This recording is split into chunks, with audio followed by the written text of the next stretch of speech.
कांग्रेस के नेता दयाल सिंह सिरोही, जिनका नाम आपने अक्सर सुना होगा, लेकिन वो एक लेखक हैं और इन सब को लिखने का टाइम उन्हें कब लगा आप समझिए उस बात को। और आपको बता दें कि रचनात्मक भारत यात्रा, भारत जोड़ो यात्रा, इस पर दो दो बुक उन्होंने लिखी हैं। ये दो बुक्स हैं और आप समझिए कि इन दो बुक्स के अंदर उस पूरी यात्रा को दिखाया गया है जो राहुल गांधी ने की। आप जम्मू कश्मीर तक वो यात्रा पहुंची और उसके बाद कि जो कांग्रेस के तमाम बड़े लीडर हैं उनकी क्या कुछ विचारधारा है और कांग्रेस की क्या विचारधारा है, उसको लेकर भी एक बुक जो है कांग्रेसी नेता दयाल सिंह सिरोही ने लिखी है, मेरा देश मेरी विचारधारा। आज इन बुक्स पर उनसे हम बातचीत करेंगे। और सबसे पहले सर, आप एक सामाजिक कार्यकर्ता हैं, नेता हैं कांग्रेस के, आप लेखक भी हैं, ये शायद बहुत कम लोग जानते होंगे। जी, जी, आपने ये बुक्स जो है कब लिखी, किस समय लिखते थे, मतलब सबसे पहले?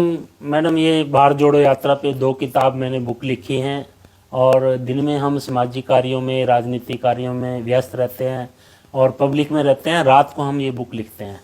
और तीसरी भी मैंने बुक लिखी है, मेरा देश मेरी विचारधारा, और चौथी भी मैं अभी जारी की है। 3 मैंने ये लॉन्च हो चुके हैं और चौथी बुक भी अभी मैं लिख रहा हूँ।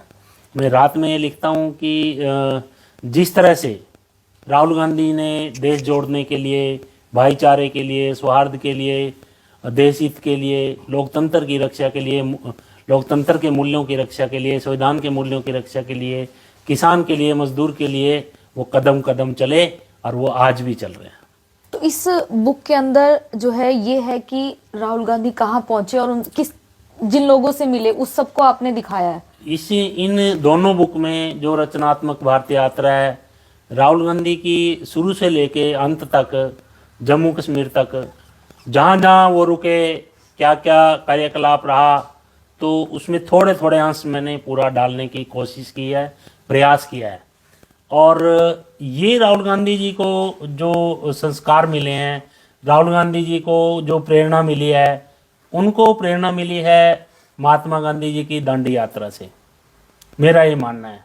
उनको प्रेरणा मिली है भूदान यात्रा से, जो हमारे विनोबा जी थे, संत विनोबा भावे, उनकी भूदान यात्रा थी, देश भर में निकली।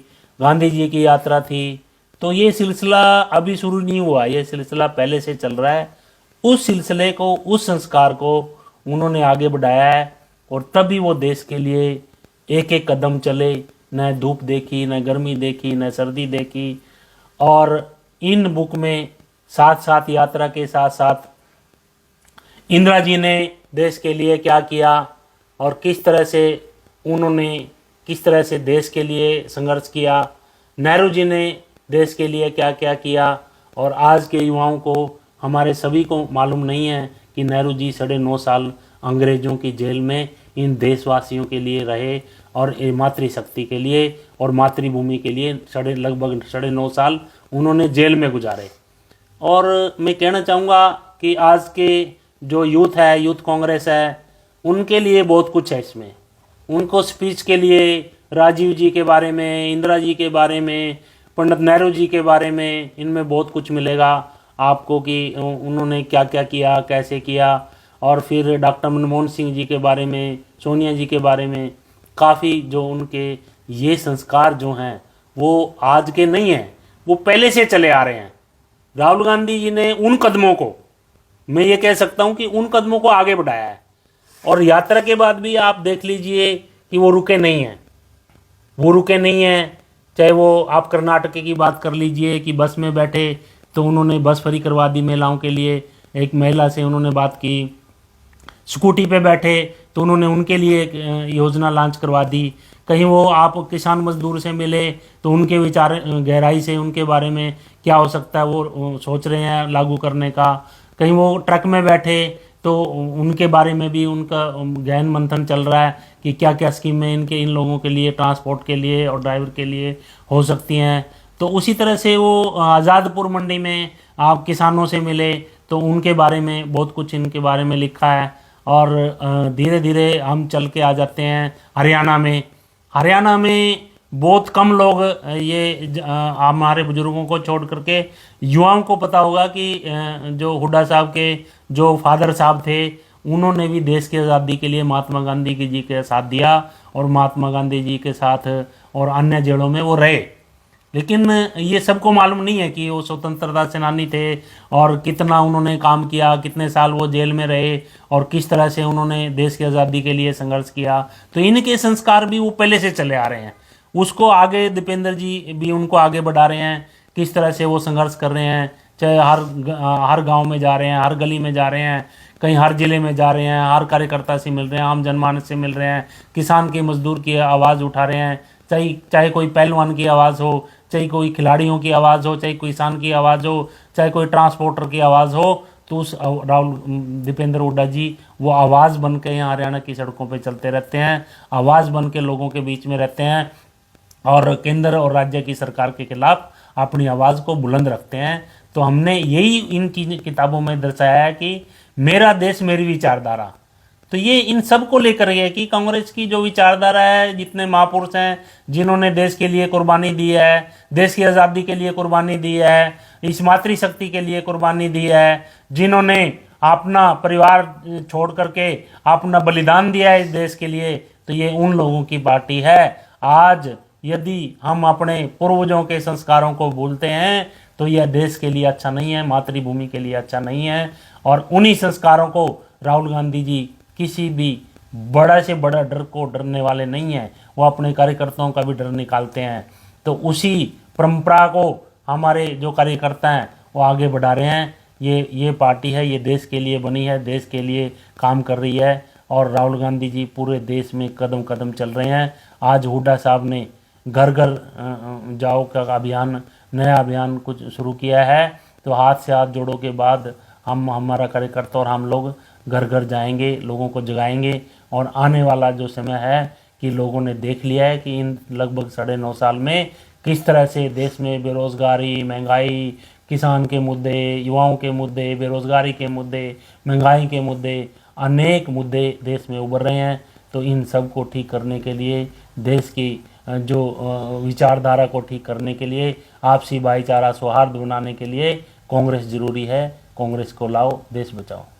आपने इसमें एक जो इस किताब में एक बयान राहुल गांधी का शामिल किया है कि हम लोगों की आवाज़ बनेंगे और किसी की आवाज़ को दबने नहीं देंगे, उसको क्या मतलब मकसद रहा आपका लिखना? देखिए, ये सबसे अंत में आप देखिए कि राहुल गांधी जी का क्या मतलब है कि उन्होंने ऐसा बोला कि उनका कहना यही है कि हम लोगों की आवाज़ बनेंगे, किसान की आवाज़ बनेंगे, मजदूर की आवाज़ बनेंगे। उसमें उनका कोई निजी स्वार्थ नहीं है, उनका वो देश के लिए, किसान के लिए, मजदूर के लिए, गरीब के लिए, वो सभी की आवाज़ बन के जगह जगह जाते रहते हैं। और विपक्ष का काम यही होता है कि सरकार को आगाह करना, जनता के बीच में जाना, जनता को जगाना। तो आज वो जो राहुल गांधी जी कर रहे हैं वो किसी से छिपा नहीं है और हमारे हरियाणा के लीडर भी उसी परंपरा को, उसी को, हमारे पूर्वजों की जो परंपरा है, पूर्वजों के जो संस्कार हैं उनको आगे बढ़ा रहे हैं और वो दिन रात यहाँ किसान मजदूर की लड़ाई लड़ रहे हैं। आपने इन बुक्स में ये भी मेंशन किया है कि सक्रियता पार्टी की बढ़ी है भारत जोड़ो यात्रा के बाद। भारत जोड़ो यात्रा के बाद कुछ न कुछ बहुत सी चीज़ें ऐसी थी कि हमारा कार्यकर्ता में उतनी सक्रियता नहीं थी उससे पहले। और राहुल गांधी जी जब कदम कदम चले और लोग जोश से पूरे देश में जब वो चले तो हमारे जो कार्यकर्ताओं में एक नई सक्रियता आई। और वो सक्रियता और उसका मोमेंटम आज भी बढ़ा हुआ है। उसके बाद हाथ से हाथ जोड़ा को लेकर के और जनता में, चाहे आप किसी मुद्दों को लेकर के, विपक्ष जो सरकार के खिलाफ जो मुद्दे हैं, महंगाई के हैं, किसान के हैं, मजदूर के हैं, बेरोज़गारी के हैं, अनेक मुद्दों को लेकर के वो हमारा जो कार्यकर्ता है, हमारे जो साथी लोग हैं, हमारे जो लीडरशिप है, वो सब जनता के बीच में जा रही हैं। और जनता समझ भी रही है कि कांग्रेस को लाना ज़रूरी है और देश हित में है। मातृभूमि की रक्षा के लिए, देश की रक्षा के लिए 9.5 साल में आज लगभग सरकार को हो चुके हैं, तो इसको बदलना ज़रूरी है और आने वाला जो टाइम है वो कांग्रेस का होगा। तो बिल्कुल कांग्रेसी नेता दयाल सिंह सिरोही जिन्होंने ये किताबें लिखी हैं, एक लेखक हैं, पढ़े लिखे इंसान हैं और ऐसे में विधानसभा नीलोखेड़ी से टिकट के दावेदार भी हैं, चुनाव लड़ेंगे। और आपको बता दें कि कई अवार्ड्स उनको मिल चुके हैं और ये किताबें 3 किताबें हैं और एक और किताब, चौथी किताब भी आने वाली है। एक का नाम रचनात्मक भारत यात्रा और उसका पार्ट 2 है रचनात्मक भारत यात्रा दूसरी, और एक है मेरा देश मेरी विचारधारा। आप सभी को इन किताबों के माध्यम से कांग्रेस पार्टी की विचारधारा को समझने का मौका मिलेगा। इस वीडियो को ज्यादा से ज्यादा शेयर करें और करनाल से ये तस्वीरें आपको दिखाई।